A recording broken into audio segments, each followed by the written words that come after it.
Thank you so much.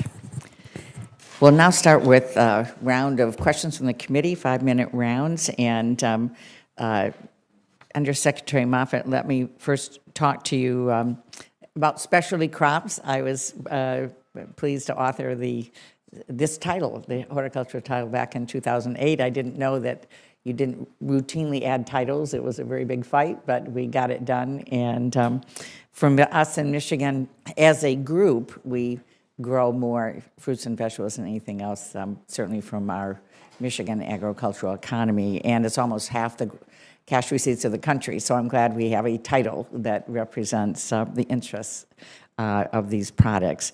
But could you talk about ways we could strengthen domestic markets for our specialty crop farmers, including local and regional markets? Just speak a little bit more about that. Thank you, Senator Stabenow, and thank you for your leadership on the specialty crop block grant and advancing specialty crops, both domestically as well as abroad. Particularly on domestic, the specialty crop block grant is a strong partnership with state departments of agriculture as well as the specialty crop industry to identify over 12,000 projects that are happening and have happened around the country enhancing the specialty crop industry. The projects that are being funded, one example is for the red tart cherries to create a new beverage product that has increased the consumption of red tart cherries grown in your home state of Michigan. That has added more than $4.8 million to the sales of that program. That is just one piece of it. Also, addressing production challenges is another part.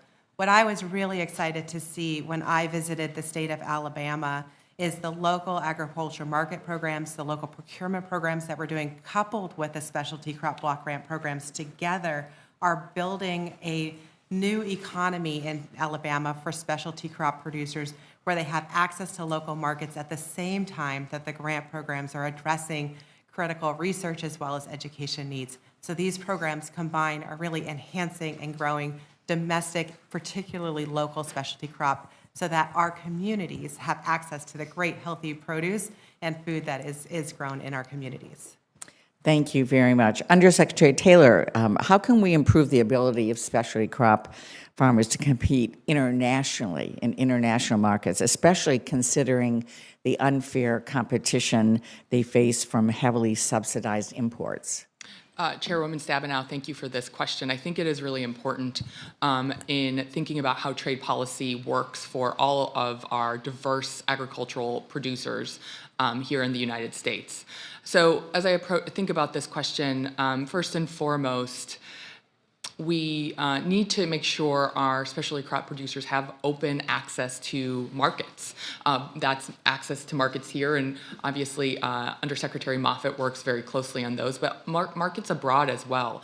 I actually just met with the specialty crop sector 2 weeks ago, and they were talking about how they have leveraged some of the technical assistance for specialty crops task, which is a program the Farm Bill has created and funded, and how important those technical projects are to knock down trade barriers that they're experiencing. So programs like that, I think, are critical to helping our specialty crop sector access new markets around the world.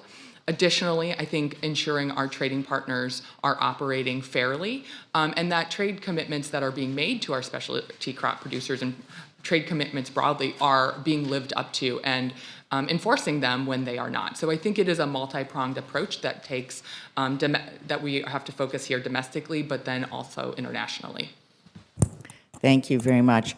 Ms. Charles, we know, and you've spoken about the fact that food aid programs are incredibly important. A number of years ago, I led a CODAL through the Agriculture Committee to Africa, and we saw close how significant this is. And because of the weather disasters and the growing climate crisis and so on, things are even worse, I know, than when we were in there. So we have to provide emergency food assistance. We also know growing local markets and building resiliency is important. So from your perspective, how can we improve these programs while maintaining a variety of tools in the toolbox and ensuring that in-kind commodities remain in the mix? Thank you for that question, and I'd certainly welcome CODELs in the future. I think we have a lot to share and a lot that the American people and this committee can be proud of that we're doing in the Horn and elsewhere in the world to address food insecurity. The vast majority of our Title II assistance is for those emergency food aid programs, and I think there are some efficiencies that can be gained that allow us to layer in IDA-supported assistance with those, simplify accounting of those programs. But I also think, speaking to your point about building resilience, a small portion of these programs, about 10% of the program, is really geared towards graduating people off of dependence on food assistance. And I'd love to work with you all, with your teams on some greater flexibilities in those programs that allow us to really tailor them to the specific context, including in some contexts not using in-kind commodities if that's the most appropriate way to program.